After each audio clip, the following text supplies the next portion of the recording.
Welcome everybody to our May meeting of NMSR, New Mexicans for Science and Reason.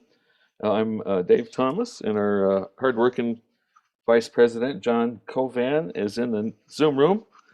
Before we get to our guest, I would like to announce that next month in June, we're going to have a panel on earthquake lights, and there's been some new discoveries. One of our former speakers from several years ago, Alberto Enriquez, is talked about this fascinating phenomenon of earthquake lights, earthquakes creating uh, things like orbs of light right before major earthquakes, and there's some new evidence on that, and so looks like we're going to get some of the experts in that field and have a good old panel in June.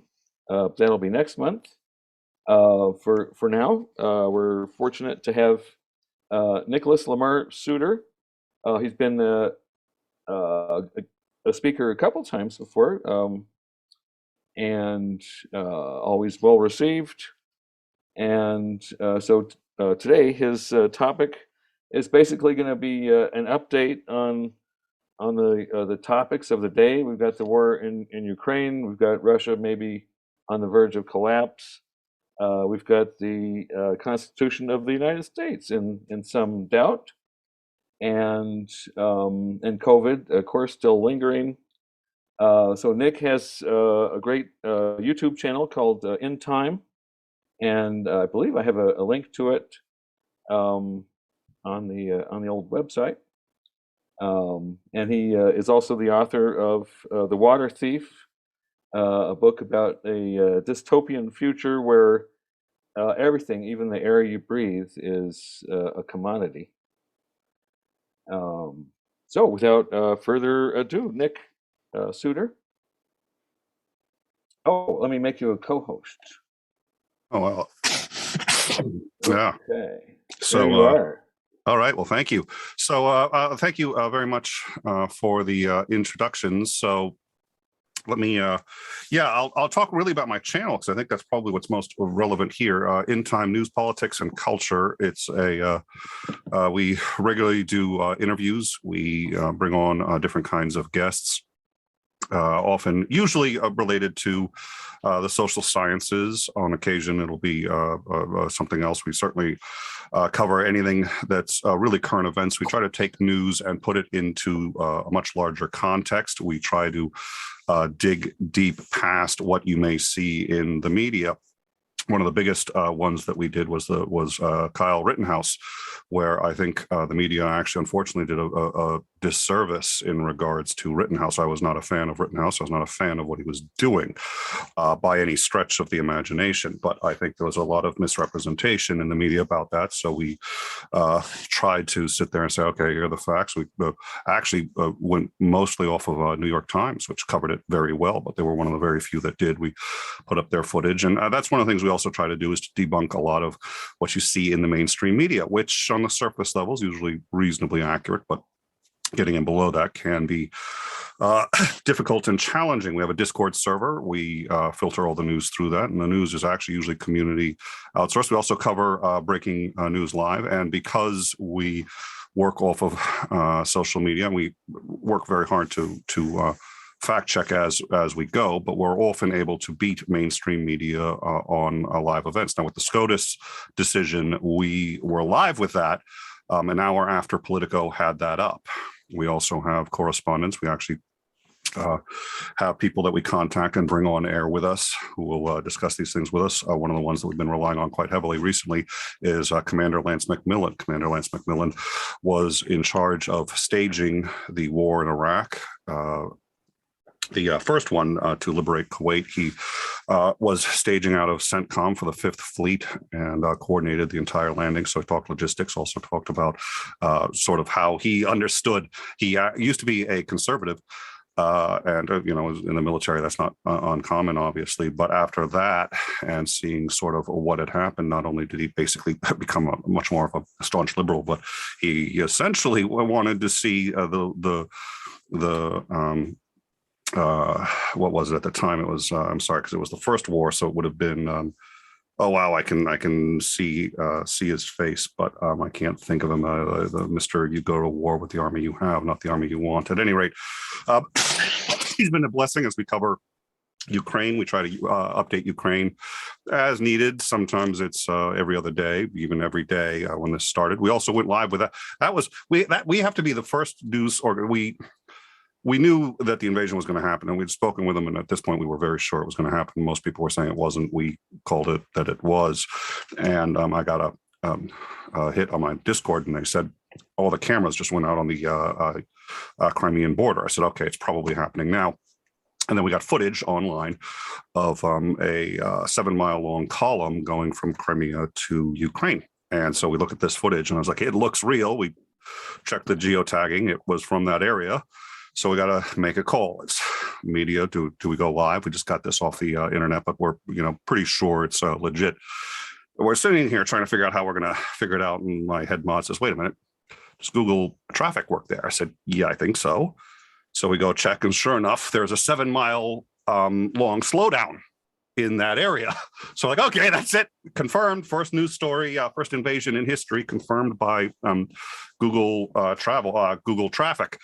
But at any rate, that's sort of what we do. And we have episodes as needed. When a new variant comes out, we'll have on a PhD in virology. I can never say that properly. He comes on and helps us out. He's a great guy. We have university professors in psychology, history, philosophy who come on, and as needed, we discuss things. Like I said, we have a kind of a Rolodex of just correspondents. We actually have a philosophy correspondent. I actually kind of love having one because I'll talk with him every now and then. He goes, when are you going to have breaking news on philosophy? I was just like, I'm going to call him up and say, they solved Hume's problem of induction. Get on, get it.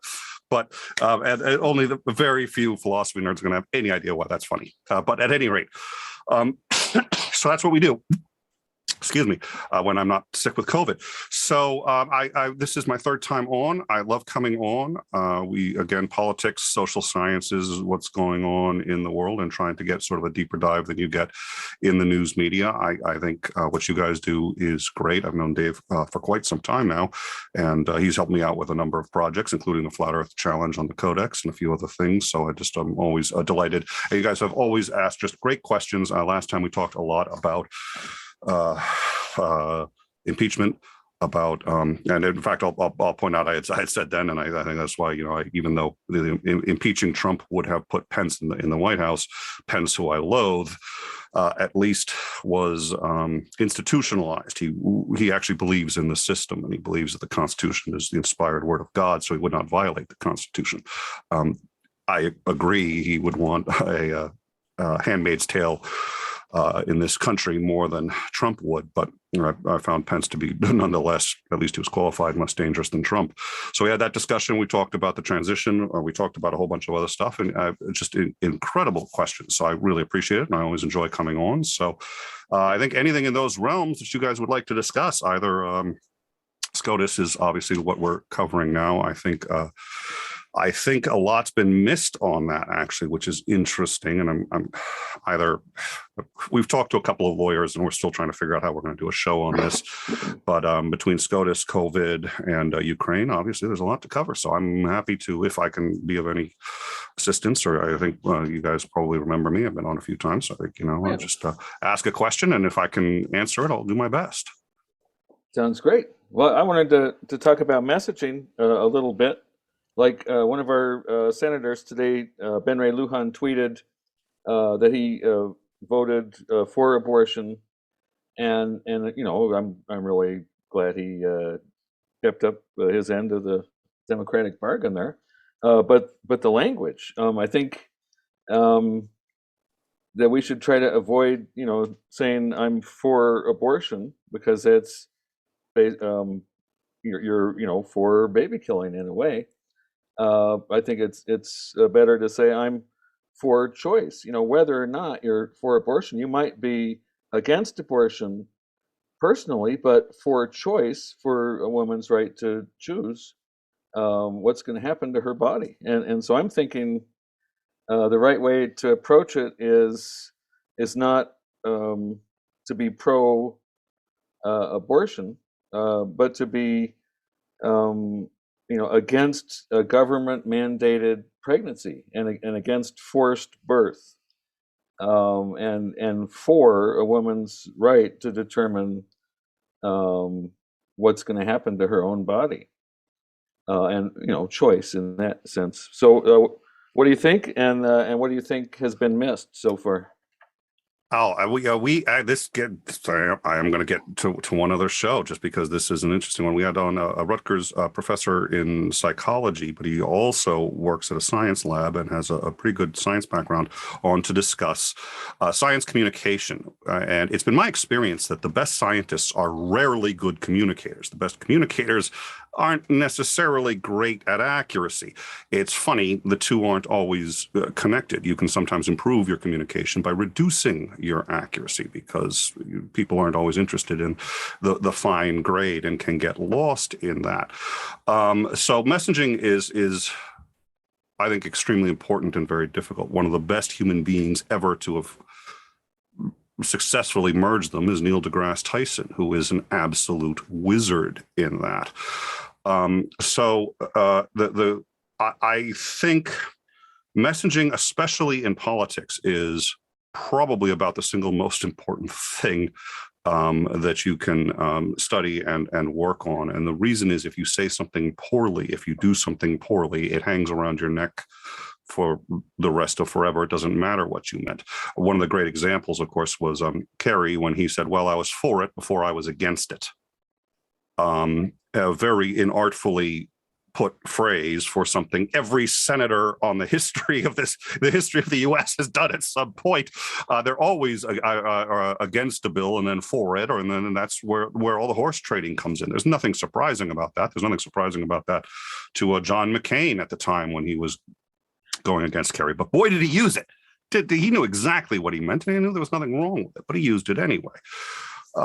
I don't think I've ever met anyone who's pro-abortion.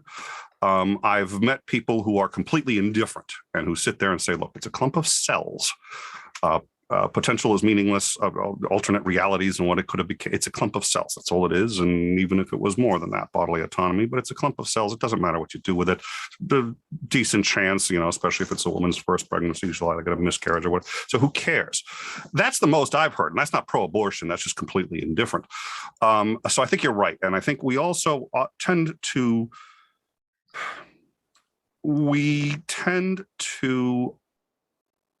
in politics, fear works beautifully.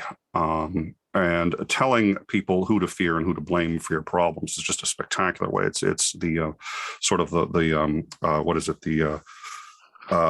I forget what the model is. I'm spacing it, but it's sort of the fear model of fear the immigrants, fear these people, and fear lasts longer, and fear is actually much more likely to motivate people. You are less likely to go vote for a candidate you love than against a candidate you fear. And if you take a look at how many people were mobilized against Trump, a lot of people dislike Trump enough that they're sitting there going like, oh, okay, I will vote for anybody if it's not him.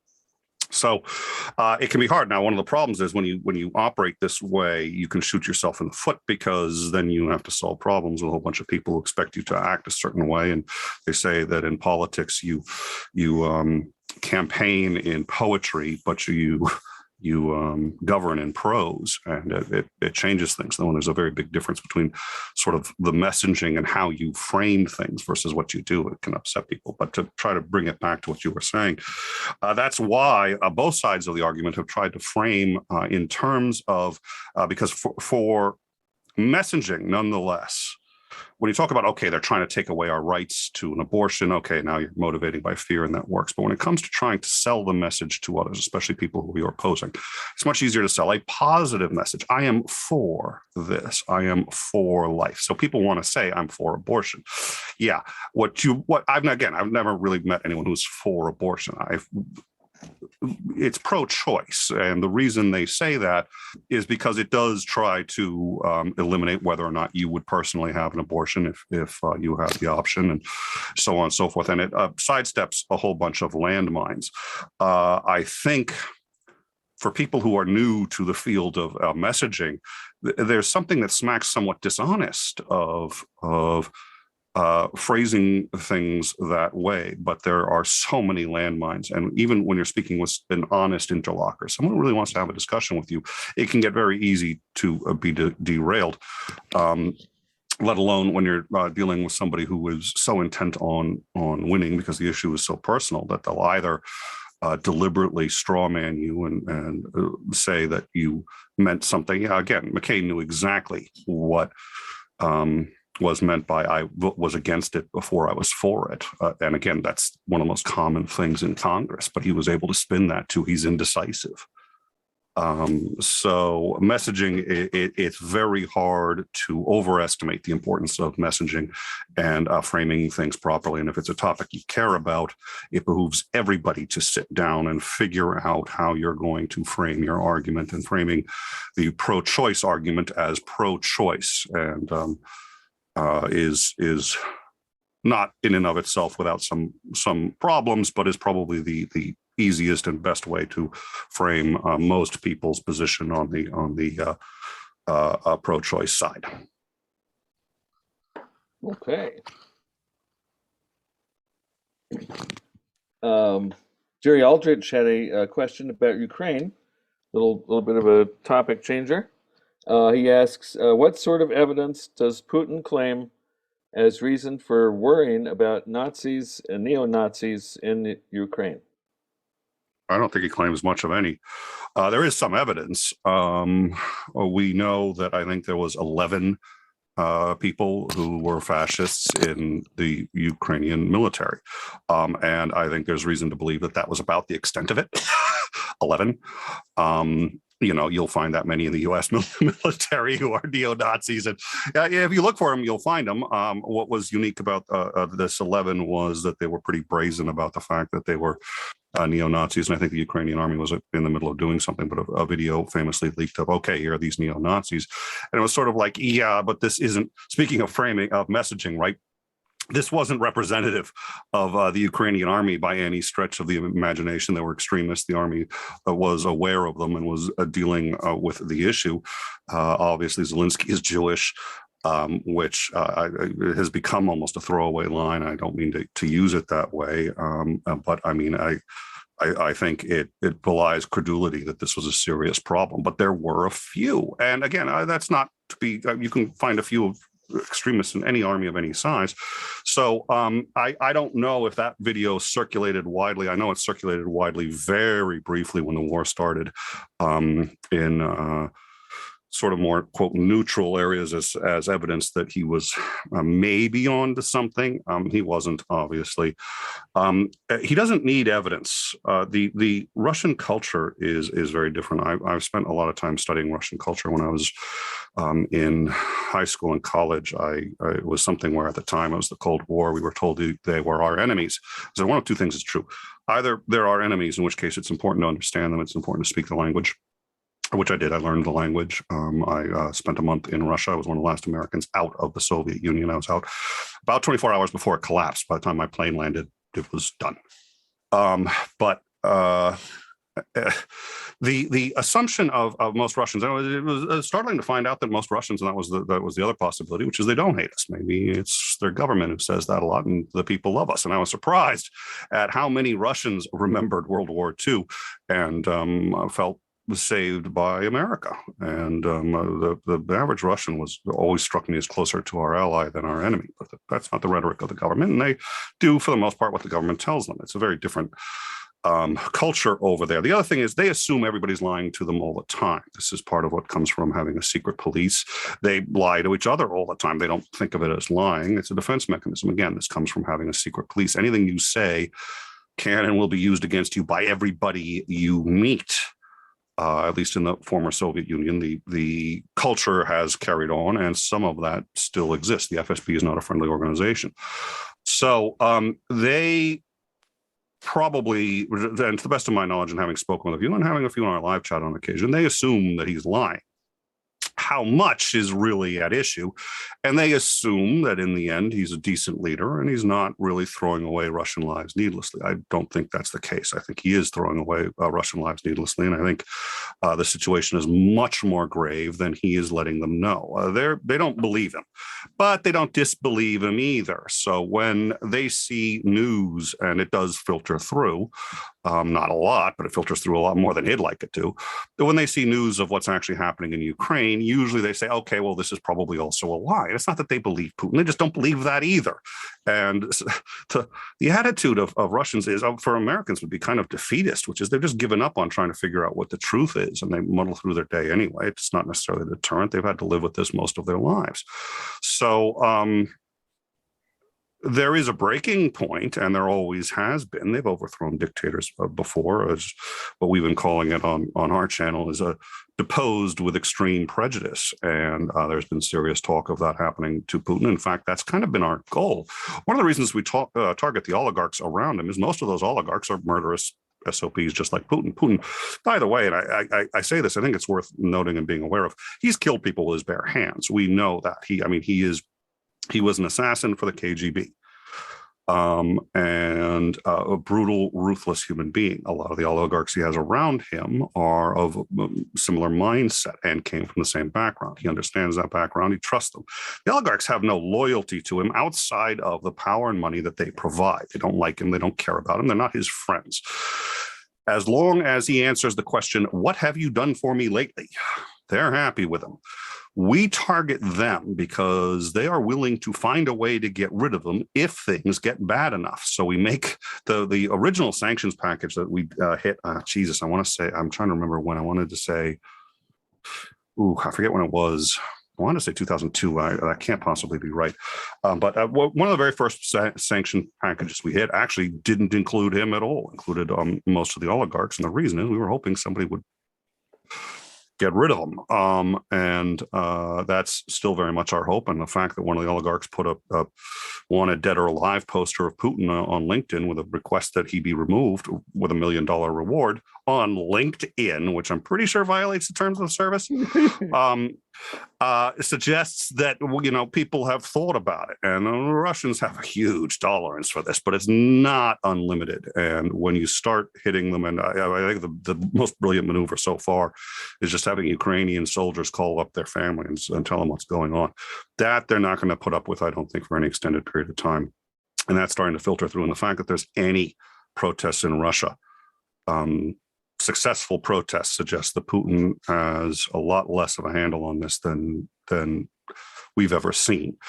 So it's just a question of, does it reach the tipping point of where there is a revolution? I think we could be looking at weeks on that. That's my personal view. I think he's going to be out in weeks if he doesn't deliver something soon, and I don't think he can. So I don't think anyone ever particularly bought what he said, but if you stand up and say you bought it, you get rewarded by the state in one way or another. It's a very crony system. There are plenty of people who are willing to go on TV and say, "Oh yeah, there are fascists everywhere." It doesn't mean they believe it. It's a very different culture over there. But anyway, so that's my answer. Okay. Marilyn had a question going back to SCOTUS. In your opinion, who was the leaker on the Supreme Court about the abortion decision? Liberal. It's possible that it was there's no way to say who. I've heard one or two people say it was a Supreme Court justice. I would be extremely surprised. But then again, I was really surprised by, I think one of the things that's most affected right now is my memory. Female Ruth Bader Ginsburg and her response to Trump, which was unprecedented. Unprecedented in the history of the Supreme Court. It's possible it was a justice. I would be really surprised if it was, but I'd also be surprised if it was a conservative. Now, there are people who say that it was a conservative because this would cement the opinion as is. The problem is the opinion as is has some extraordinarily interesting language, and that language, while the opinion will remain, that language is more likely to be removed. And if you're a conservative, you probably want that language in there. So the opinion overturns Roe on the grounds essentially that it's not included in the right to privacy, which is actually probably accurate. That doesn't mean that it was decided incorrectly, just for the wrong reasons. Having said that, the decision could have stopped there. The decision most notably does not stop there. And while he does spend a paragraph saying, what we say here applies only to this decision, it's very hard to have one paragraph undermine nearly 60 pages of argument that we don't have the right to vote, which is true, that we don't have the right to privacy, which is also true, and that we don't have a whole bunch of other rights. These are not enumerated rights. However, usually they're considered rights nonetheless, in large part because of the 14th Amendment.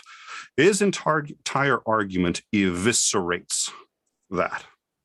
He didn't have to. He could have just said it's not part of the right to privacy.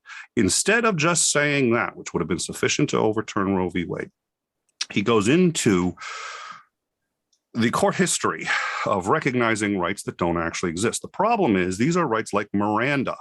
Your Miranda warnings are not a right that is guaranteed to you in the Constitution. That's been interpreted as part of due process in the 14th Amendment. Gideon, which says that you have a right to a lawyer. That's not in the Constitution.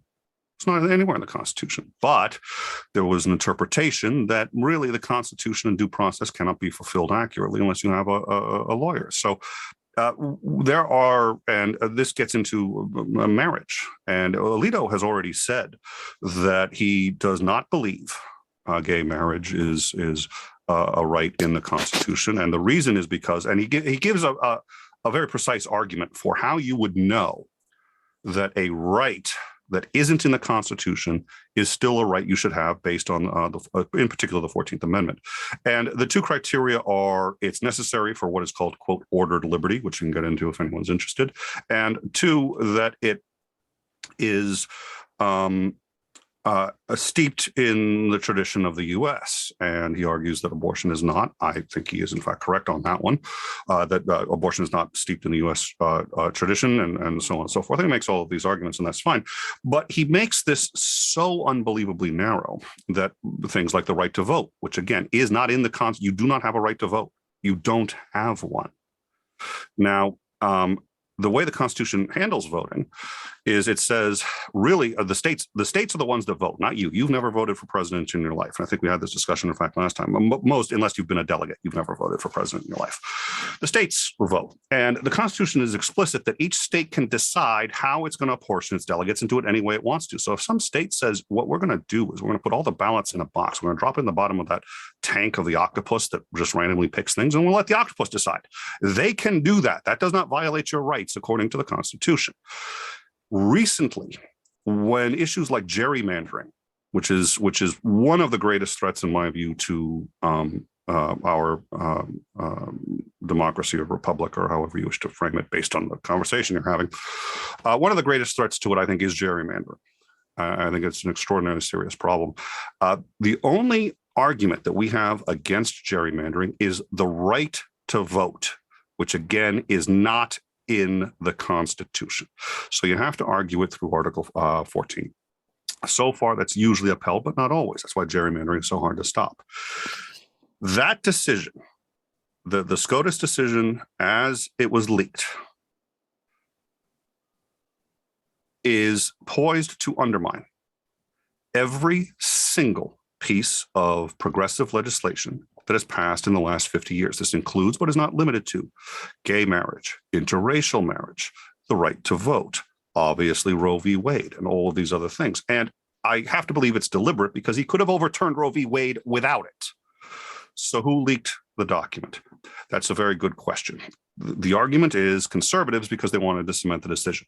The decision's been voted on. It's been made. How many times has the court re-voted and changed? I don't know. I've been told it's theoretically possible. I don't think it happens very often. And there is a legit point, which is now they'd have a very hard time explaining it. And they're supposed to be based on law, not on politics. So why would they change their vote? The law hasn't changed. So that's the argument that it was a conservative to leak it. I think that is a huge stretch. I think it was a liberal who decided to leak it. I think they decided to leak it because either they felt that the destruction and overturning of Roe v. Wade was sufficient enough to do this, and it is hard to overestimate how tectonic that leak is in terms of how the court does business.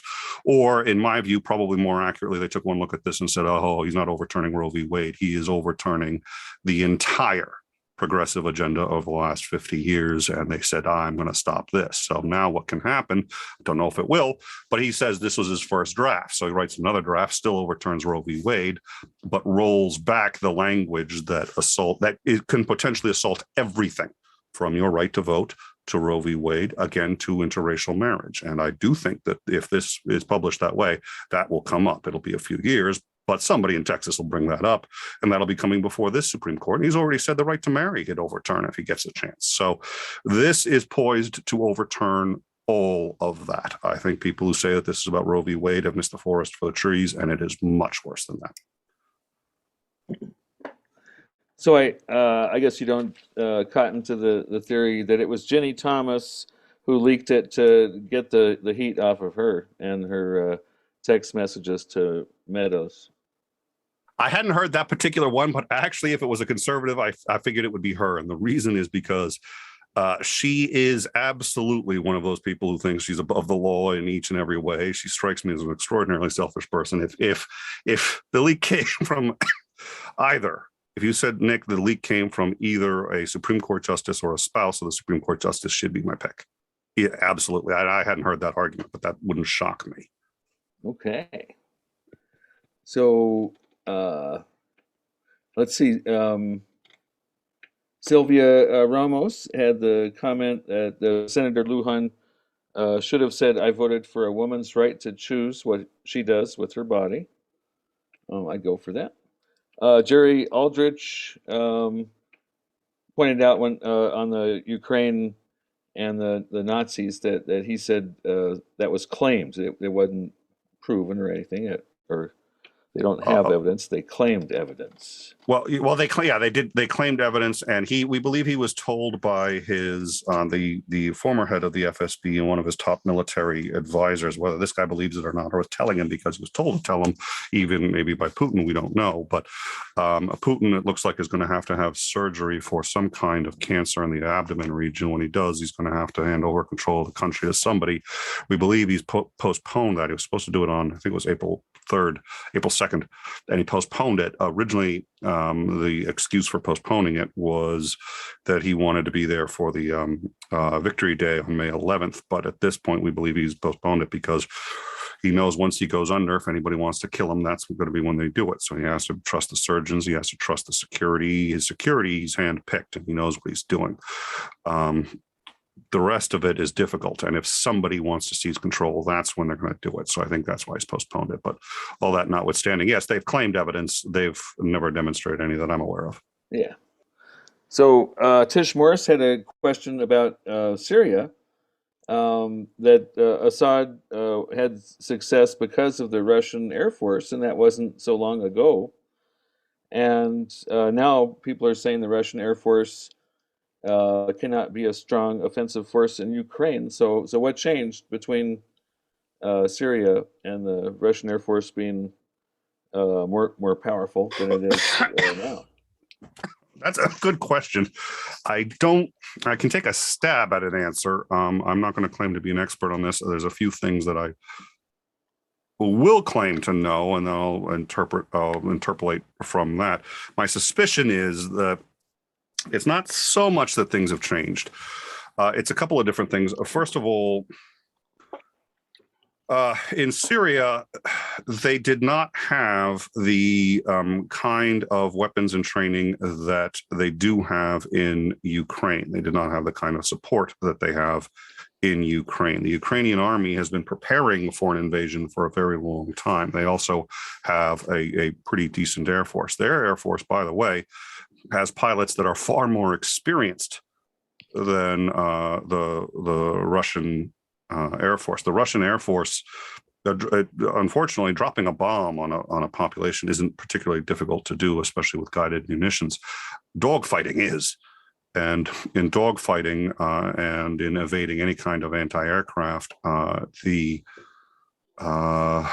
training is extraordinarily important. Now, in Syria, these were rebels. These were rebels that were constantly being pushed back, and the Russians were assisting the government, which already had the vast majority of. If you were going to have any anti-aircraft, that was actually being held mostly by the government, not by the rebels, and nobody was supplying them the way the Ukraine is now being supplied. But the Ukraine was prepared for an invasion. They were prepared with anti-aircraft, and they had pilots that were prepared to engage in dogfights and shoot these people down. The Syrians had none of that. So I think in Syria, where most of it was just dropping bombs and they didn't have to worry too much about anti-aircraft, and they certainly didn't have to worry about an opposing air force, wasn't a big deal. Now that there's an army, and the Ukrainian army is actually good. Now that there's an army that's trained, that's entrenched. The rebels were trying to take territory in advance and were often being pushed back as well. These are people defending, it's a different set of circumstances. I also think that this one, I think in Assyria was not a personal pet project of the president. So people were much more willing to give him an honest assessment of how to deal with Syria. I think when it came to Ukraine, if anyone said, invading Ukraine may not be a good idea for X, Y, and Z reasons, they would be out of office. So he had to be given a much rosier picture of what that might look like than the reality. And I think because of those personal reasons, it made accurate intelligence on Ukraine very difficult. So I think that would be my guesstimate as to the difference based on my understanding of the Ukrainian Air Force and how they're stocked versus the Syrians. But that's also going sort of diving back into my well of I haven't actually looked at Syria in quite some time. But I think those are the big differences. Alrighty. Thanks. And I think Tish also pointed out Clarence Thomas is in a mixed race marriage. Yes. So it's kind of ironic. There's a great meme coming around where they're posting with I think it was a $5,000 bottle of wine, and yeah, his wife is a piece of work. So on page 62 of the decision, and to ensure that our decision is not misunderstood or mischaracterized, we emphasize that our decision concerns the constitutional rights of abortion and no other right. Nothing in this opinion should be understood to cast doubt on precedents that do not contain abortion. That is one paragraph. It adds one other line elsewhere where he says that this pertains only to abortion. But the problem is everything that he's doing, and he does have a pretty serious page or two where he talks about specifically why abortion is different than some of these other rights. But he does attack abortion, but then he also attacks the entire right to privacy. He attacks all non-enumerated rights. And he says the problem is all non-enumerated rights have to be construed in this really, really narrow way. And one of the things that he says is, and here's the problem. This gets into what do we mean when we use certain words? And the problem is, in the most narrow construing of it, you could sit there and say gay marriage has never been a cornerstone of U.S. Culture, and that's absolutely correct. It's obviously now in our cultural zeitgeist, and we're very aware of it. But it's not been an issue up until recently. But being able to marry the person of your choice between two consenting adults always has been. In fact, American marriage is rather unique that way. We're one of the few countries actually that values that. There are plenty of countries where marriages are still arranged, and the idea that you don't get to choose who you marry is foreign in American culture and always has been. If you choose the most narrow, and this is where, again, communication, which is what we started with, and I think is actually fascinating when you talk about what do words mean. He's right. Gay marriage has not been an issue, but that's because, the ability to even talk about homosexuality without murdering the people who want to discuss it is reasonably new. And slavery, by the way, has been a huge part of the fabric of American culture. I think you have to be very careful when you talk about whether you're talking about the specifics or the ideas. The specifics are going to change. We've had a right to bear arms for a long time, but the idea that arm could include a nuclear weapon is reasonably new. Why? Because nuclear weapons didn't exist before. So we have to talk about the concepts, not the individual elements of it. So while he would be correct in saying that gay marriage is not in any way you cannot argue as part of the fabric of this country. It's not. Being able to choose who you marry is. And that is the point. But he said in his dissent on the gay marriage that gay marriage does not meet this narrowest view that he supports.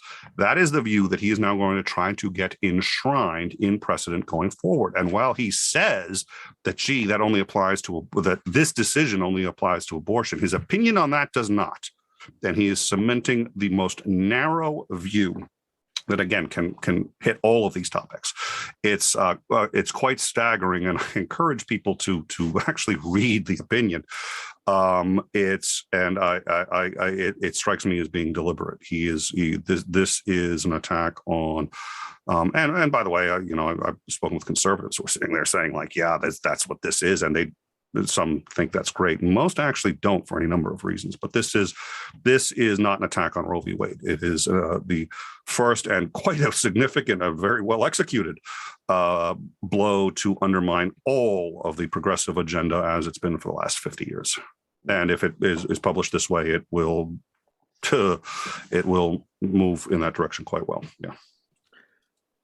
Marilyn asks in that regard that Amendment 9, which reads, the enumeration in the Constitution of certain rights shall not be construed to deny or disparage others retained by the people. And I guess the point is... I sent that accidentally before I was finished writing it. Maybe I'll try to talk about it. It seems to me that Amendment number 9 would dispute everything they're trying to say. In other words, it doesn't have to be specifically limited or mentioned in the Constitution to be considered a right. That's how I interpret it. Well, that's what it means. But the problem is we're common law. So I shouldn't say that's what it means. I mean, that's what the words read. But the question is, what does it mean? And he answers that precise question. The Constitution, the provisions guaranteed are not mentioned in the Constitution.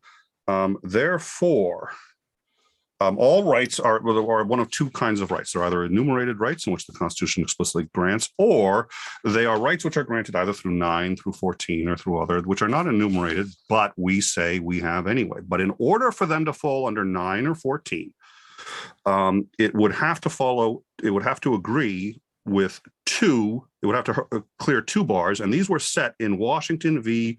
Glucksberg, which was 1997. So what he is doing is he is saying this precedent establishes exactly how you determine whether a right falls under 9, 14, and I think one other one that is non-enumerated, but you should have anyway. And the 2 bars are as follows. The first is it must, quote, be deeply rooted in this nation's history and tradition. It has to follow that. And 2, it must be implicit in the concept of ordered liberty. Now, if it meets only one of those, and keep in mind those two that's a staggering bar. It has to meet both of those. So if it is implicit in the concept of ordered liberty, doesn't matter if we haven't had a tradition of following it. That's insane. And if we've had a tradition of recognizing a certain right, well, if it's not essential to ordered liberty, you don't get that.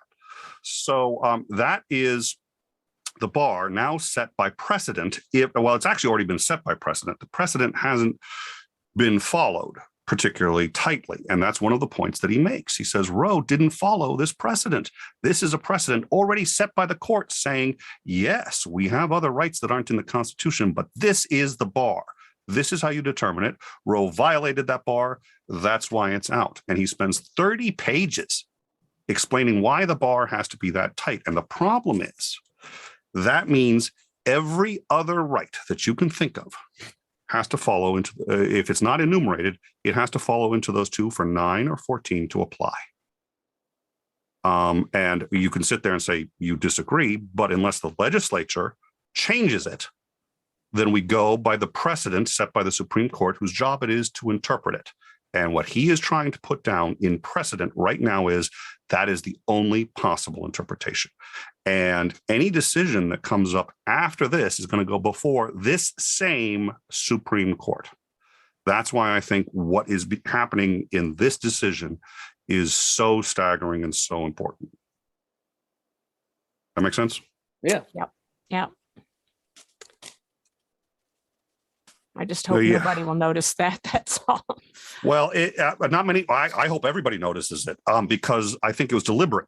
In fact, I have zero doubt in my mind it was deliberate. Having read this decision, I'm sitting there going, dude, he could have ended Roe v. Wade in 10 pages.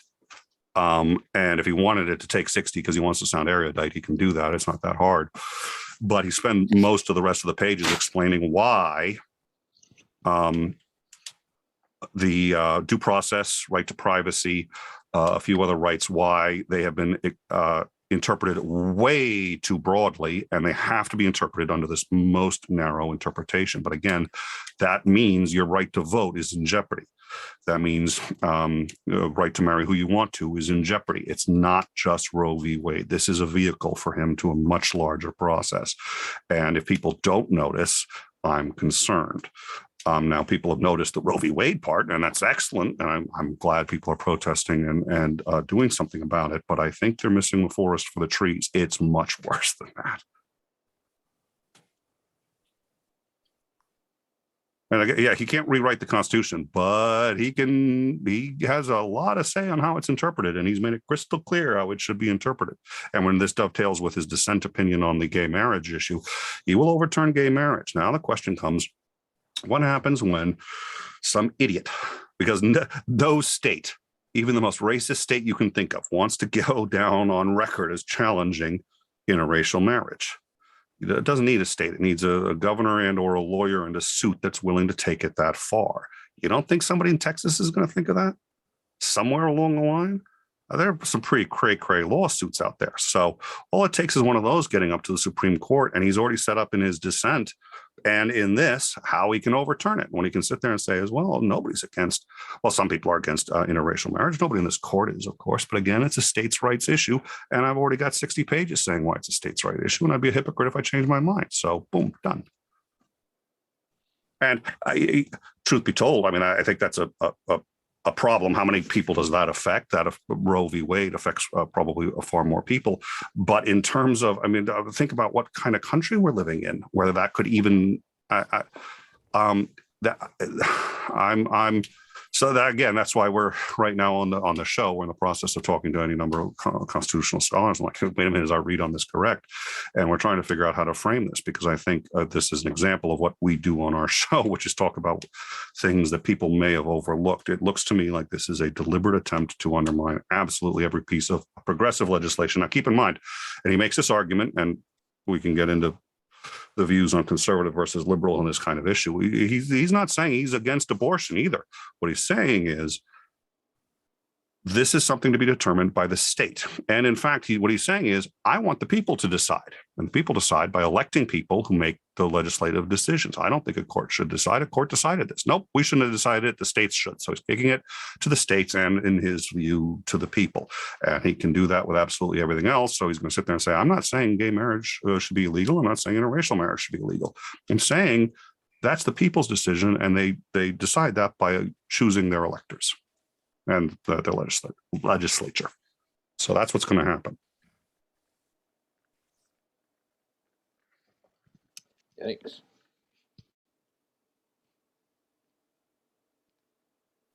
Nick, Yeah, so this is John kill the room. Coburn.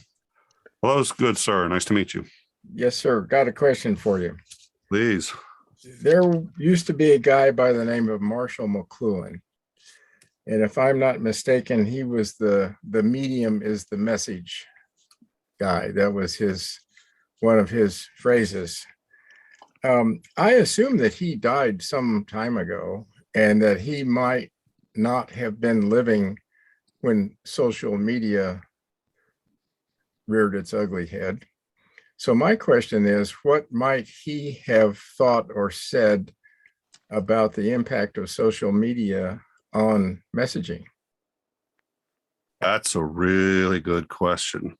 I have heard of him. It would take me a little while to remember much about him or what he said. I will say, I don't know him or what he said well enough to opine on what he'd say now, but I will say that's strangely prophetic. Twitter is a spectacular example of this. Twitter, not that long ago, doubled the length of a tweet. Why? Well, because we want to give our customers, speaking of messaging, the ability to say more. That's not why. The reason why is because they said we want to make more money. How do we make more money? And they took one look at it, and what they realized is if they make the ability to tweet too long, they're going to lose money. And the reason is because you'll be too easy to understand and communication will be too clear. It still isn't going to be clear. If you've been on Facebook, communication isn't clear. But Twitter is one of the worst cesspools you've ever seen. And the reason is because they settled on a length of tweet that their research told them was most likely to cause confusion. It was long enough to say something reasonably salient, but not long enough to allow for nuance and not long enough to allow you to actually be clear. This causes rage tweets, retweets, and amplifies everything you said, and has turned it into a toxic cesspool. So in that case, it's absolutely what he said. The medium is the message. Twitter is one of the most toxic environments I've ever seen in my life, and it's deliberately so. They make more money that way because you're more likely to spend time tweeting at and engaging somebody you disagree with than supporting somebody you like. So they've made it as easy as possible to tweet quickly, rapidly, without thinking, and to cause confusion and cause anger, because that's what keeps most people on Twitter the most. Now, they were called out for that, which is why now, if you use profanity in a tweet, it will tell you, stop. Wait, do you really want to say this? And everybody just says, yes, I want to say it, and checks it off and goes through. But the reason that's come up is because people have figured this out. And it's a real problem. Excuse me. My other concern is I'm not a big fan of anonymity on social media, and that's a controversial position. And I've spoken with people who probably couldn't be on social media if they weren't anonymous. And I think stars should be able to have anonymous accounts on Twitter. I get that, or on social media, but I'm still against anonymity in general. People say, well, why? It's been a great learning experience, and you get to learn and see what people do when there aren't consequences to their actions. One of the reasons social media is so vile and toxic is because you can pick any name you want, and then you can go after anybody you want and say anything you want to. And you can say things that will get you punched in the face if it was done, person to person. And it's been a learning experience. It's been a learning experience for us as a culture, as we see who we are and what the average person, us included, really. Now, I have always used my real name, my full name, on every social media account I've had. That's not, no, I do have one or two accounts that don't actually have my name. I don't use them. But for every account that I post to, always used my full real name. And I think I did at one point 4 or 5 years ago use an account that didn't have my name and just explored. And the only people I wanted to follow with that account was people I was pissed at, and I'd tell them why I was pissed at them. And I did that, I think, for a couple of days. And then I realized I didn't like myself this way. And I was just like, wow, there is a huge difference between who I am when my name is on it, when it isn't. And I didn't post without my name on it again after that. But we're all subject to it. So when I say the average, I mean you, me, I mean everybody. When there isn't consequences for what you do, a different side to the human psyche comes out. And I think it's worth knowing it's there, but I also think it's worth nipping in the bud. That's social media. And I think what he'd say is social media has absolutely proved his point. And if that's what he would say, I would very much agree with him. Okay.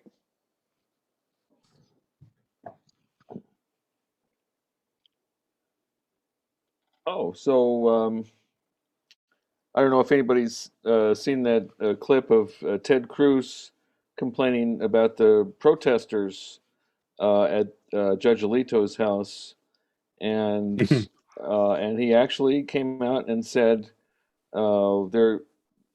these violent protests are undermining the Constitution, and why can't they have peaceful protests like they had on January 6th? Holy And, shit. and I just went, how could he possibly say that? But he actually did.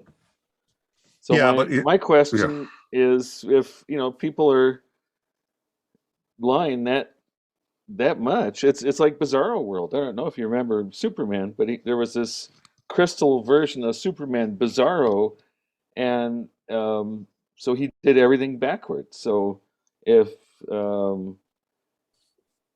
he just so a Bizarro world is what we live in now, I think. I was I did something a little mean. I'll say this. I did something a little mean, and Dave is going to know to what I'm referring to, which is I was on the Obama campaign. I volunteered for any number of campaigns, but when Obama was polling at less than 2% in the Democratic Party, I'd knock on doors and I'd say, hey, listen, I want to talk to you about Barack Obama. They'd say, Barama who? I was very proud to be on that campaign. We had our first children, and my in-laws are on the conservative side. So we would, all our pictures of the babies would have on the Obama onesies and all that other stuff. So I'd go to my in-laws' house and there would be pictures of Obama and all the onesies everywhere. And my father-in-law was like, you son of a bitch. I was like, but so speaking of petty, but at any rate, I enjoyed being a political operative. It's a very different world, and what I enjoyed about it was it uses all of your skills in a way that no other field does.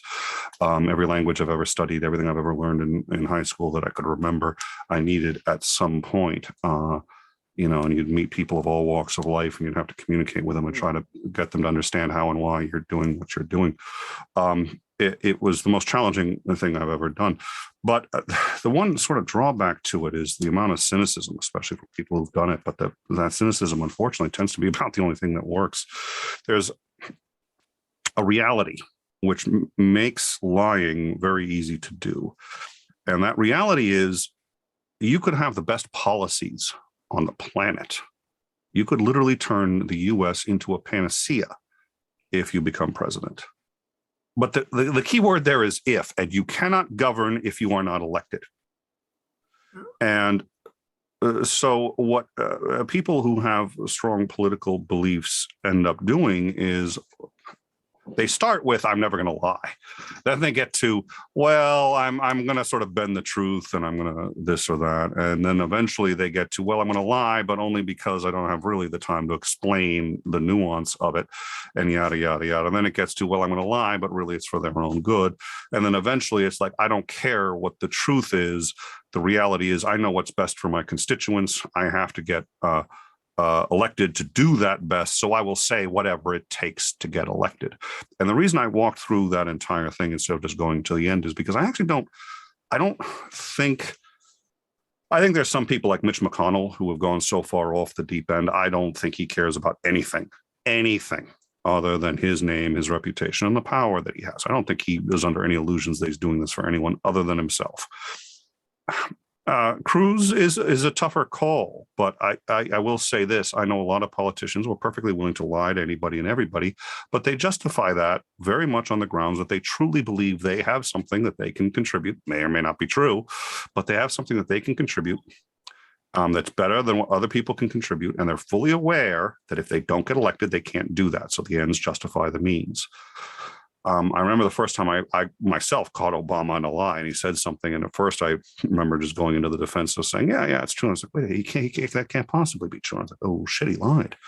And that was a tough one. And he didn't lie very often, but it was a debate between him and Hillary Clinton. And Hillary said, "Look, he says his health insurance doesn't have a mandate. It has to have a mandate. It won't work without one." And Obama said, "Nope, that's not true. Won't be a mandate." I said, "Yeah, there won't be a mandate." And I was like, "Wait a minute. Yeah, that book that I wrote about it was a book on economics. It was a rebuttal to Ayn Rand's Atlas Shrugged. And I know something about economics." And I was like, "She's right. It can't work without him. It can't be done." And there's some very good reasons why it can't be done. And he's not stupid, which means he's lying. And that was a little tough to take because I'm now So, I'm sitting there going like, okay, how do I feel about this? Well, he won. I think he wasn't the huge, great president that every liberal wanted him to be, but I still think he was pretty good. And there are a lot of liberals who disagree with that. It's a different world. I dislike Cruz a lot, and I think he's not a particularly good person. Having said that, when he says stuff like this, politicians have been doing that for a very long time, and there's some political realities where you just have to realize, we always say we want a president, or we want to elect someone who will tell us the truth. I have never seen somebody who votes that way on the left or the right, ever. To take that for what it's worth. There you go. All right.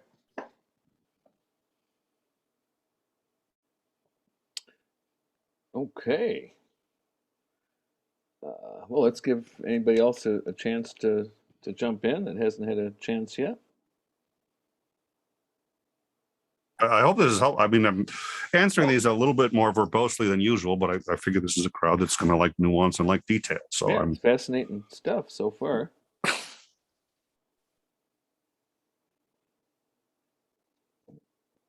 There's another interesting reality. While people are thinking about it, if they have any other questions or whatever. I also did game development and design for a little while. And I started on what are called shards, which are basically mods, or what is it, the PUD, or the sort of mods. Well, no, they're rebuilds of games that currently exist, but you emulate the server, use the actual native game client to connect to your server instead of the ones that charge money. Iffy legal ground. For the most part, it's usually considered actually completely legal as long as you're not charging. But I remember I did one of Ultima Online, and we jumped to the top of we were number one of several hundred shards like this, and some guy came in one time. And he just started telling me what was wrong with it. He said, "This is the worst." He goes, I've never spent more than 2 or 3 hours on anybody's shard. I hear yours is the best. I want to see what's going on." I said, "Oh, come on in." Well, wait a minute. He was in the capital city in this game, and he said, "Where are the teleporters?" I said, "What teleporters?" "Well, every other shard puts teleporters to every other city from here. I'm not, otherwise you got to do, the way the game is done, you got to walk this whole long route." I said, "Yeah, we don't have those." "Well, you got to have the." You go, "Okay, no, this whole thing is going to collapse if you don't make things convenient for your players." I was just like, "Okay, noted. Never going to put those in."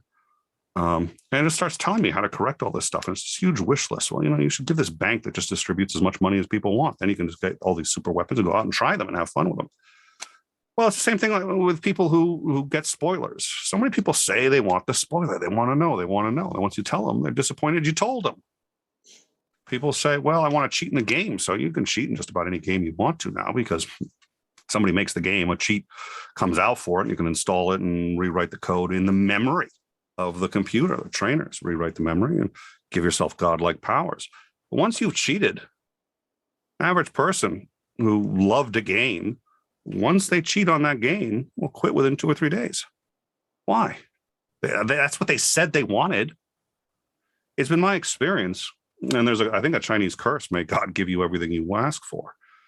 It's been my experience that sometimes we get punished as much by getting what we want as by being denied it. We are messy things, humans, and we don't understand ourselves very well. We certainly don't understand others very well. Communication is a part of that, and psychology is an interesting, fascinating part of that. But it seems to me we don't always understand what we want. One of the things I've noticed too is my journey of finding love is that I always thought I knew what I wanted in a mate. And then what I found out was I'd date a girl and realize, oh, don't want that. And my list ended up being more a list of things I didn't want. But what I wanted, it was very hard to really know until you get it. And then you get it and you're sitting there going, wow, this is working for ways that for reasons I could never think about or understand. So it's actually trying not to be too paternalistic. People rarely know what they want. And unfortunately, politicians, again, sort of take this to the huge extreme. We're like, well, I know what's best for everybody. On occasion, that's true, but it certainly is true 1/100th of the time that people think it's true. And I don't think there's any way to tell one or the other until after you've already done the legislation. So it's a really significant issue, but I think that gets back into, I think there's a very good argument to be made that we actually don't have a very good idea of what we want. That idea is usually something we earn through experience and wisdom and failing and often getting it and realizing it wasn't really what we wanted. People who win the lottery 5 years later have lost most of that money and report being, and usually, actually, they report usually within a year or two not being any happier than they were before they got the lottery ticket. Well, everyone says they want to be rich, so what's the deal? So I think that justifies politicians also saying, you know, and it's again, I talked about the Russian system. There's some elements of the U.S. system that aren't that far from it. Politics, again, very, very strange beast. Anyway, that just to dovetail those concepts together, since we've been talking about them, I think I saw another question, but. Oh, yeah. Jerry has a question to Nick. Have you followed the C-SPAN survey of presidential scholars on ranking past presidents? And if so, what's your thoughts about that and the results through Trump? I haven't. I'm curious. I'm actually, now you're going to make me Google this. It was a C-SPAN. Let's just see what the results were.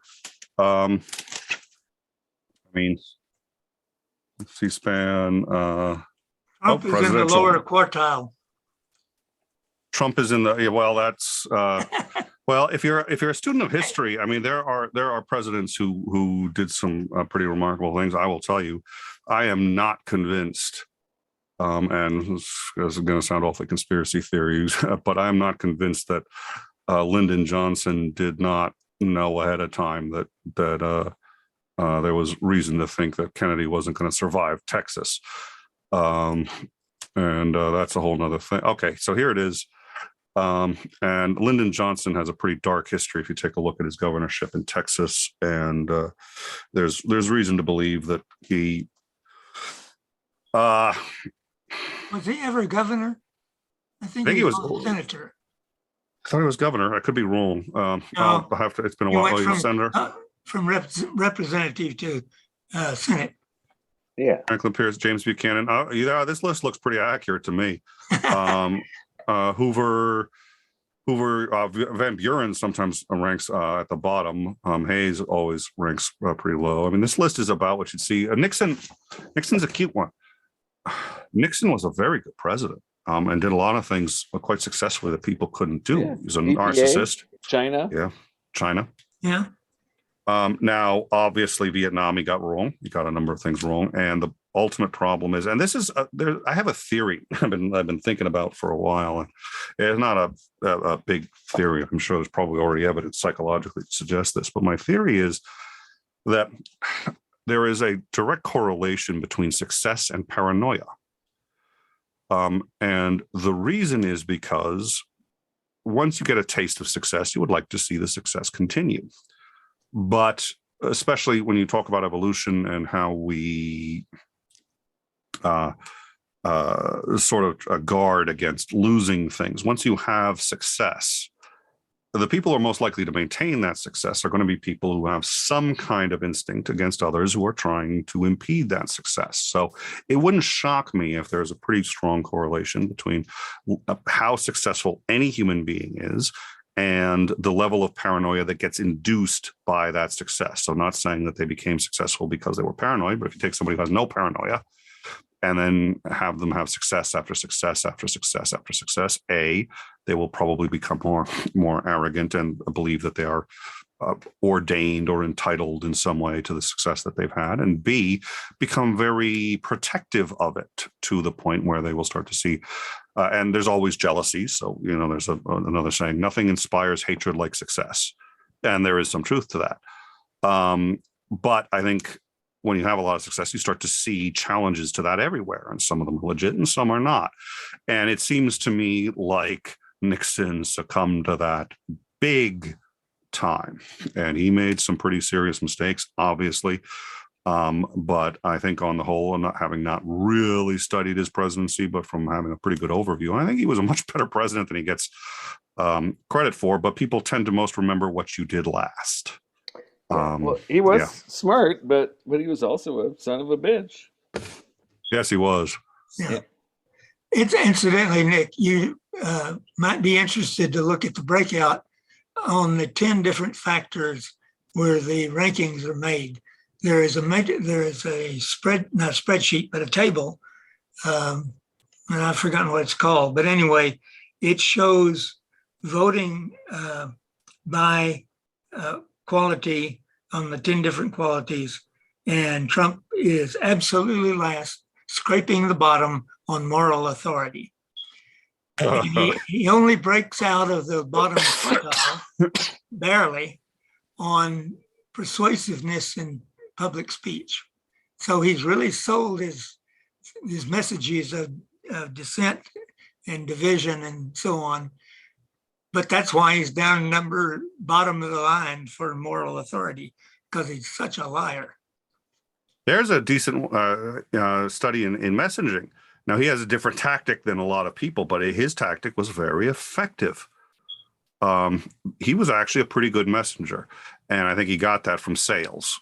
He's not a bad salesman. I don't think he's a great salesman, actually, even though he does appear to be able to sell some pretty terrible stuff and make people think it's good. There's still some other qualities that I would find in it. I think I would find in a great salesman. I don't think he has, but he is talented, and he's pretty good, and he was certainly able to sell a lot of things. You know, here's a great example. I remember when he said, "I'm going to get the coal jobs back." I don't think he cared one way or another that wasn't true. I don't know whether he knew it wasn't true or couldn't possibly be true when he said it, but that's a spectacular example of he's telling people what they want to hear, and that's why they voted. Those jobs cannot come back for any number of reasons. And I think there is one. Change is a part of life, and change is a part of life for individuals, and it's part of life for the society. And one thing that I think people look at the downside of change before they look at the upside. I remember having this discussion about bank tellers, and when the ATMs first came out, and they said, well, wait a minute, how many people is an ATM going to put out of business? Because now you don't need tellers to do this, and ATMs can dispense so much more money so much more rapidly. Well, it turned out you still needed a lot of tellers for a lot of things. A lot did lose their jobs and had to go on to other things, but that happens in every field throughout history. And if we really try to insulate ourselves against that, we're not going to have progress. And the importance of progress is very hard to overestimate. There's a reason the human life expectancy now is higher than it's ever been in human history. There's a reason we're happier, healthier, and have more free time than at any time in human history. Dishwashers, washing machines, any number of other things of progress, which has also been a detriment.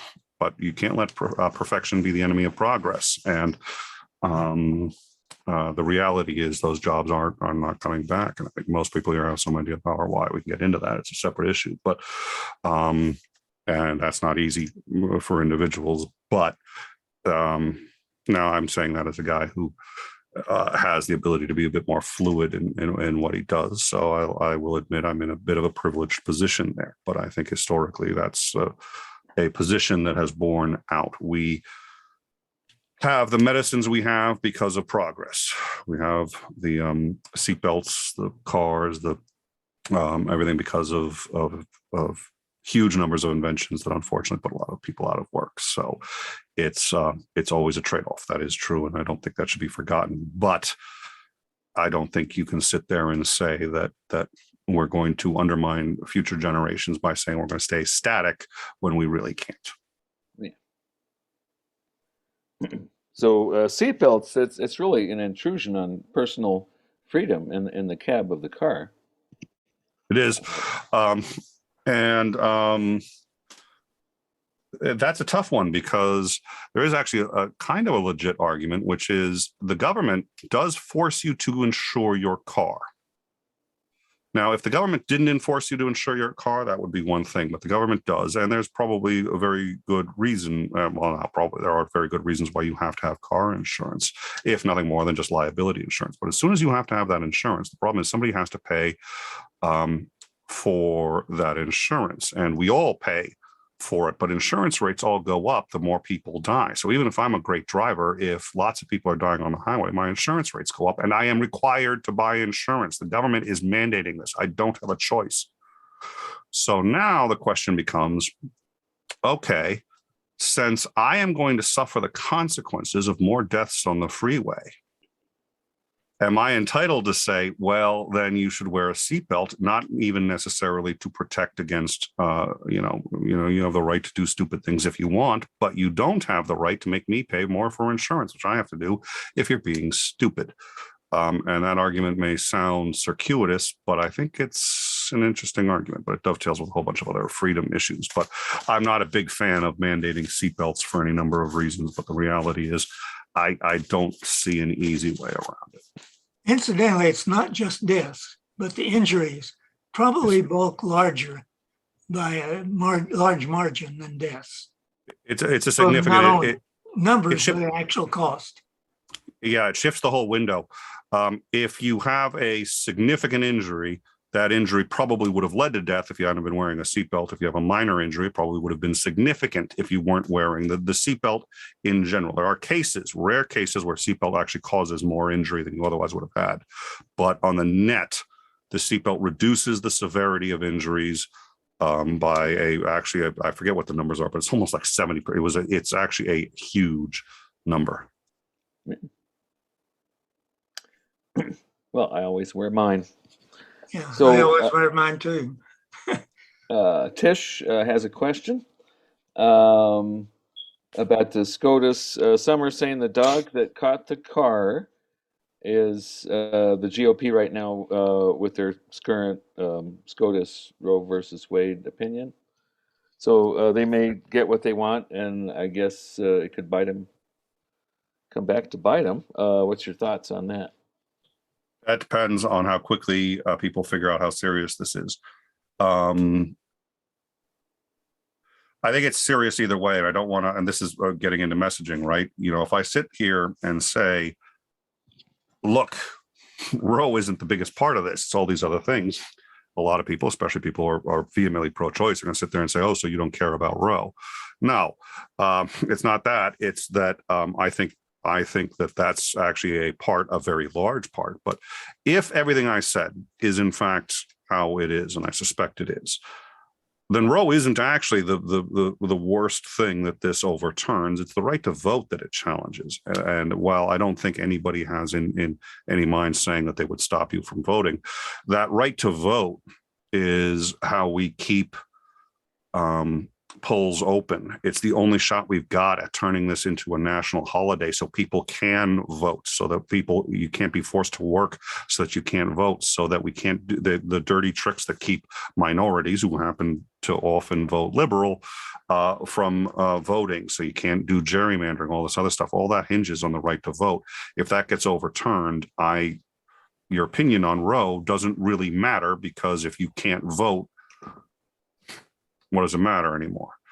So I think Roe is obviously extremely important, but I think there's a decent possibility it's not the worst thing that's going to come out of this decision. My concern is that the way this is written, I think he's been planning this for a while. I think all of the justices have. They all sat there and said it's established law, and I don't think any of them meant it when they were in their confirmation hearings. I think obviously McConnell was planning on something like this from the beginning. That's why he screwed up the Garland nomination. He knew what this was about, and he had the long game in mind the entire time. This isn't a conspiracy. I'm not talking about this huge cabal, but they're all very much on the same team, and they're all thinking long term, and they've been doing it for a very long time, and it has culminated in this. And I think this is far more than just Roe. I think this is we are going to overturn everything the liberals have stuck us with for 50 years, and this is the cornerstone of that. In the same way that, by the way, the Roe, because it was a privacy issue and broadened the definition of privacy, Roe was the cornerstone in so many things. So I hope you're right, and Lord knows they wouldn't be the first people who had the advantage and then botched it. But I'm not inclined to think that's what's going to happen. I think what's going to happen is if liberals take this really, really seriously, you're not going to change the decision for any number of reasons. And yeah, the fact that it leaked is part of that, but I don't think it was going to change anyway. But you might be able to change the language and get them to dial it back some. In any case, a whole bunch of stuff that wasn't on the table is going to be back on the table. And I think they're going to be dining on the dozens of minor victories and even major ones, but it's not like SCOTUS level, but victories at each state, including the 30 states that I think it's 30. I want to say 30 states that have trigger laws. That can't be 30. No, it was 30. That was maybe it was 13. It was in the teens, mid to high teen states that have trigger laws. The second the second Roe is overturned, abortion is illegal, period, end of discussion. So all of a sudden we're going to have all these battles and all these leaks. So it really decides what's going to happen from here. It depends on the left. If the left galvanizes and starts to take this really seriously, yeah, this may cost them more in the end. If it doesn't, then no. I think the ball is very much in the left's court, and I think right now it's more shock, and I think we're going to discover over the next couple of weeks how seriously the left is going to be about it. I'm not convinced they're going to be as serious about it as they could, and the reason is because people do tend to vote with their pocketbooks. They sit there and say, listen, if I'm in the poorhouse, what does Roe v. Wade or any of these other decisions matter? So let's fix the economy first. Let's fix inflation first, and let's deal with all these other issues. And then I'll sit and I'll protest and I'll do a march on Washington. But I'm not going to do that while we are where we are. And I think we're going to have more of that than most progressives would like to see.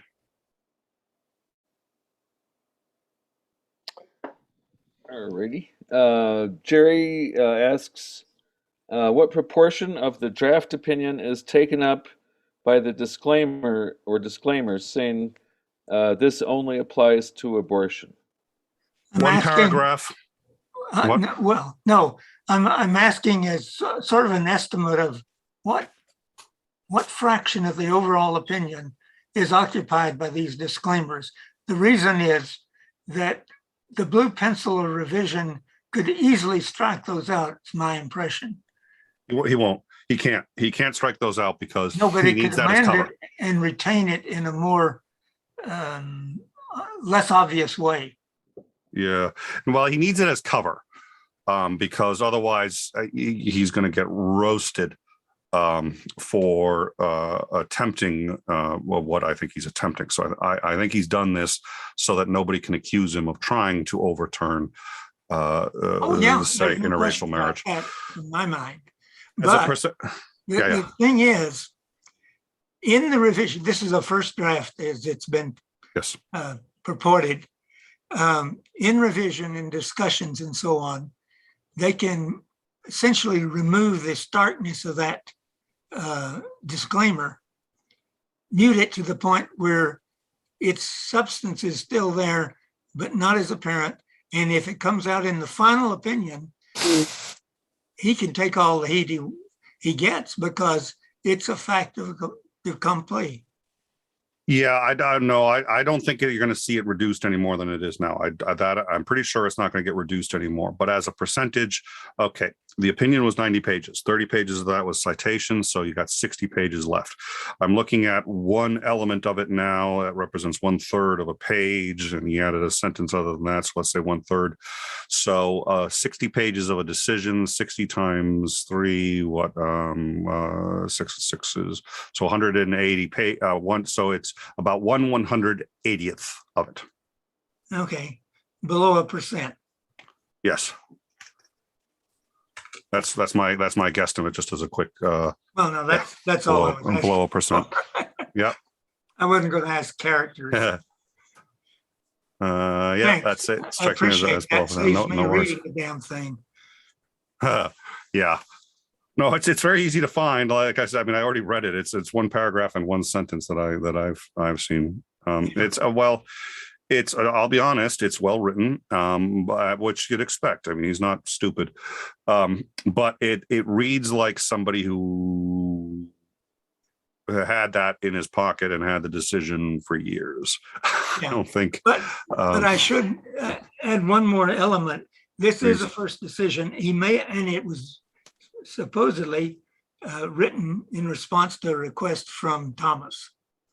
So it probably has a lot more in it in maybe starker terms, so that people can go over that and whittle it down to what they would live with, and then run for the hills when they put it out in that form. And so that those disclaimers, like I say, might be repeated to the point, you know, in literal terms, they're not remarkable, but are still operative. Well, the thing is, I think if he thought there was any significant likelihood of that, he wouldn't have put it in the way he did. He may get a dissent from. Well, he wasn't expecting it to be leaked. That's And true. so it's going to a very select public, he thought, a public of 4 other people, maybe 5. And it got out. And it's darker now, I think, than they would try to put out in the final appointment. No, I think I may have misunderstood. You picked up on that. I'm glad you did. Yeah, I think you're right. I think now there's a much better chance that he will soften that language.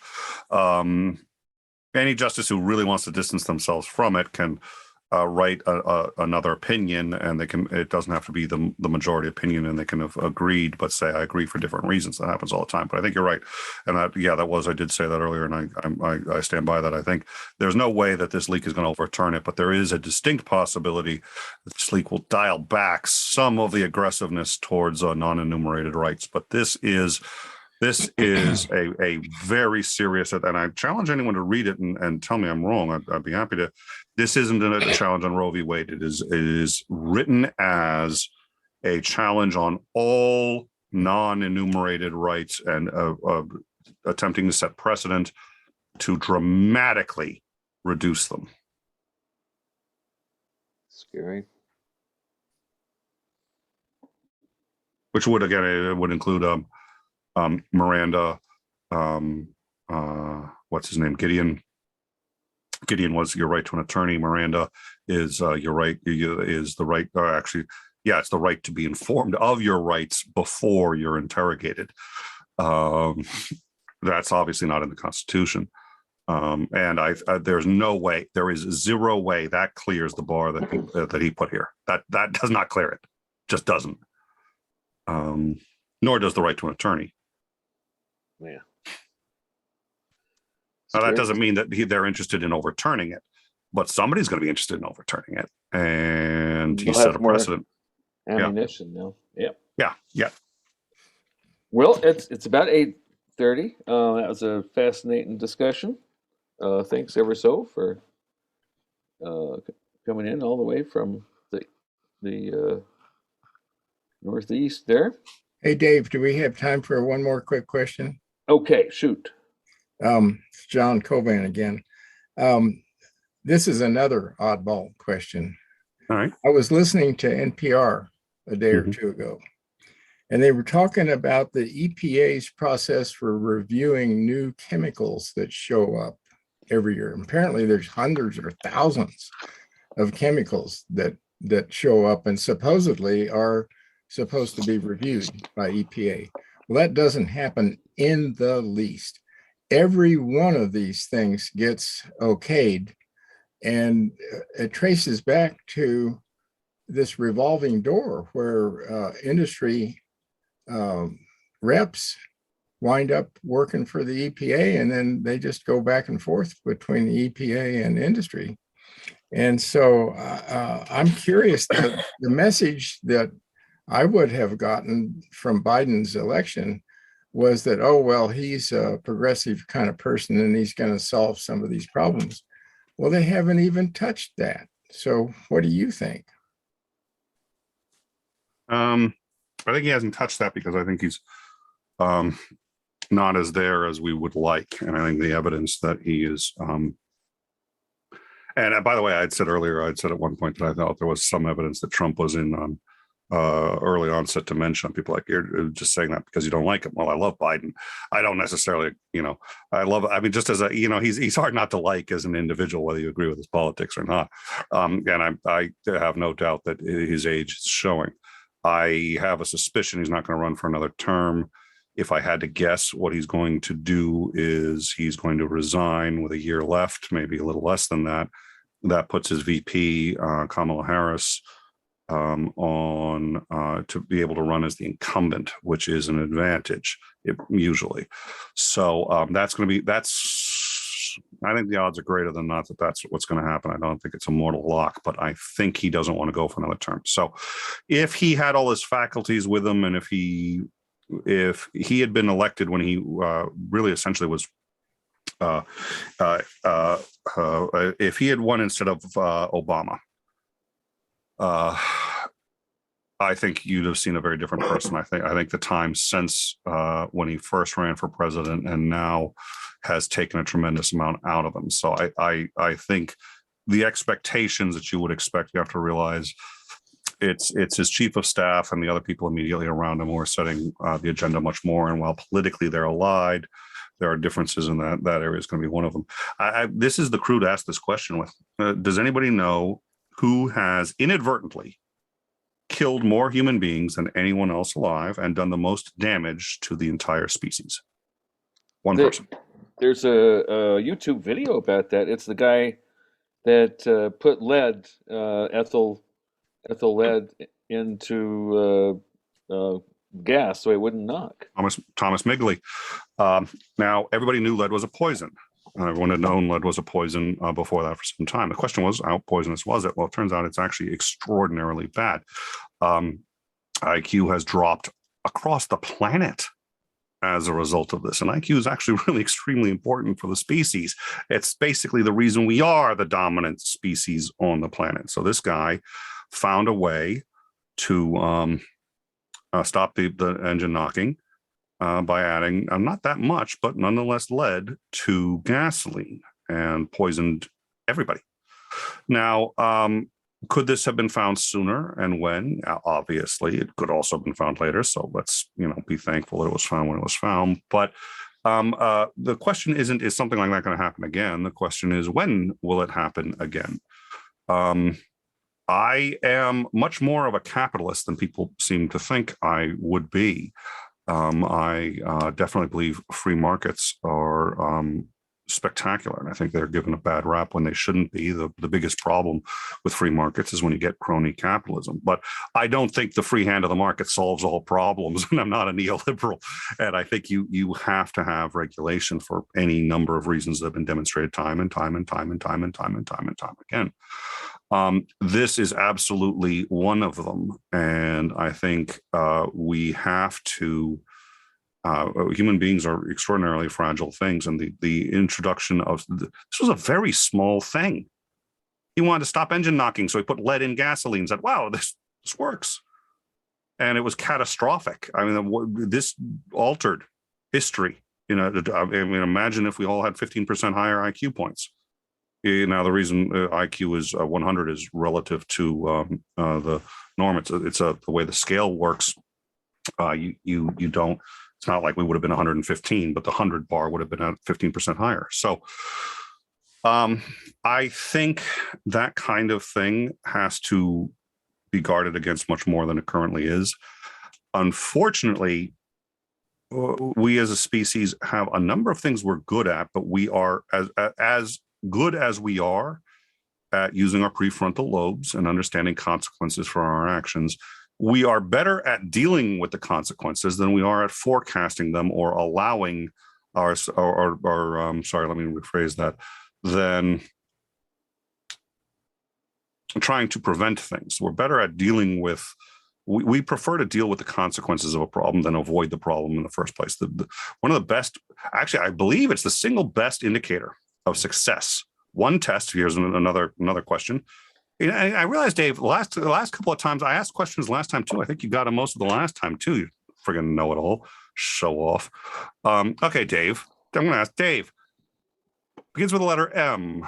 It's a test that is the single best indicator of success that we know of. You can give it to any human being. It works great with kids. 30-second test. Involves candy. Know what it is? No. Marshmallow test.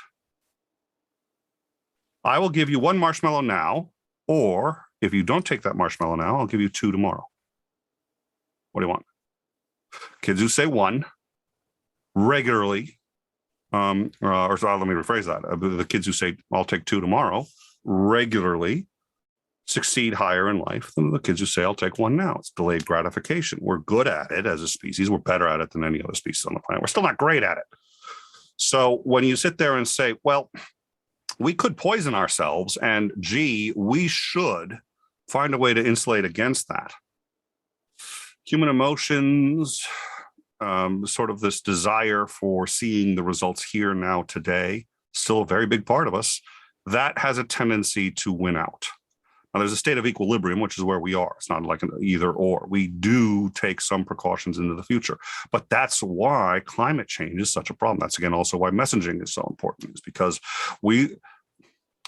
it doesn't matter how much evidence you have that climate change is real. You're only going to get a certain percentage of the population that's really capable of wrapping their heads around the fact that we need to act now to avoid the problem in the future.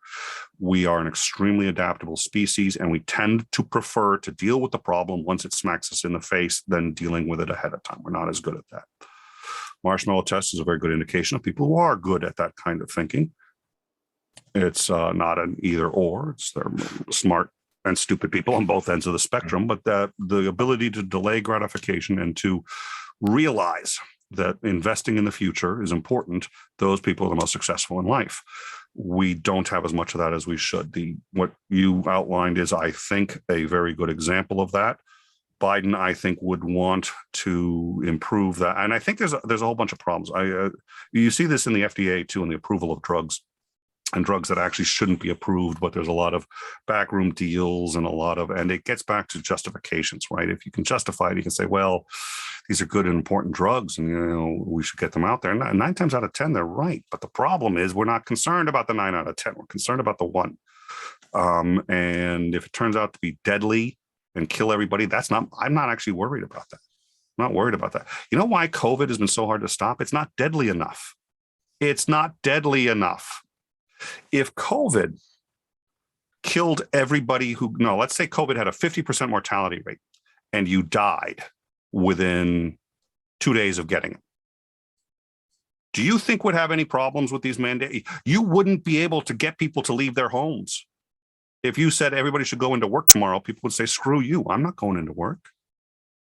But COVID happened to hit this really interesting gray area where it was lethal enough and bad enough that we knew we had to deal with it, but not enough that it could overcome this instinct to push that off till tomorrow.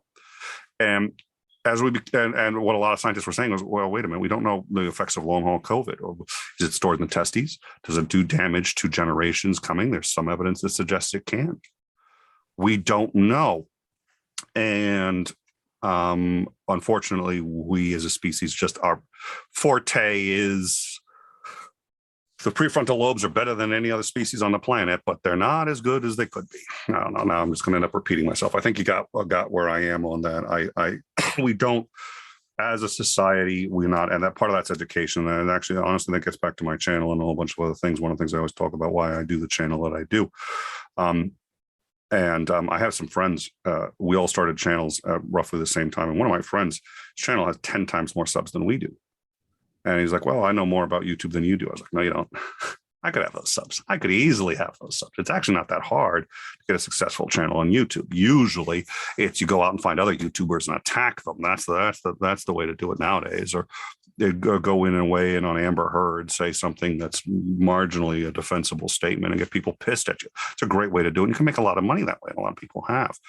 I don't think that's productive. I don't think that's helpful. I think education is education is the silver bullet to basically all of our problems. And education is part of how you train yourself to invest in your own future and in the future of others. We aren't doing that. And China, which has had a huge number of difficulties for any number of reasons, actually does in some ways tend to do that better. They think generationally. So does Russia. Putin's thinking about he wants to restore Russia within a couple of generations. Soviet Union, he wants to, and they think that way. We don't. I think we need to get back to valuing delayed gratification, valuing investment in our future, valuing education. We don't do that. And if we don't, we're going to have another Migley. Well, we're going to anyway. But the question of how bad it ends up being to all of us depends on how seriously we take it. I agree with you. We're not taking it seriously enough. And other than talking about it and asking these kinds of questions, I don't really know what else we can do right now. All right. Well, there was a great old show called Connections with Edmund Burke, I think, and he would show the just amazing little connections. So I have one of those to close with, and that is to bring back the discussion of lead and the methyl lead that killed so many people.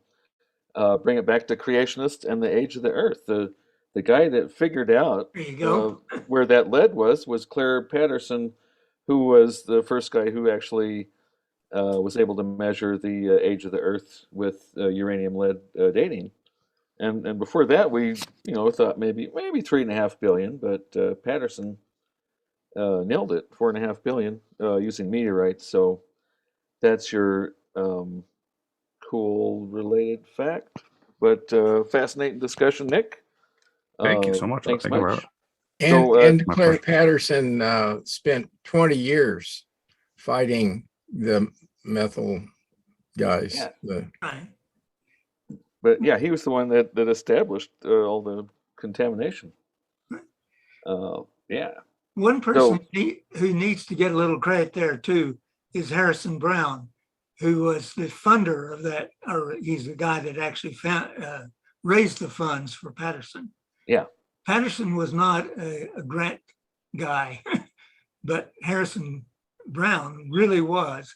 And that's where Charles David Keeling got his start. He didn't want to bust up rocks to help Patterson, and he started measuring CO2. The reason is for when he started is not readily apparent, but it became apparent when he found out all the wonderful things he was finding out about CO2 in the atmosphere. Yeah. Okay. Well, thanks, everybody. And next month, it'll be earthquake lights and fascinating phenomena.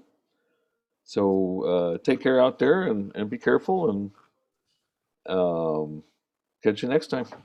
Thanks, Nick, for a good time. Yeah, it My was great. pleasure. But Thanks, Dave. Thanks, Nick.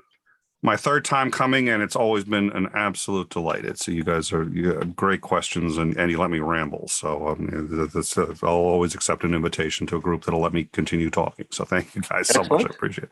It's a lot of fun. All righty. All right, and give our best to the family, and take care, everybody. Night all.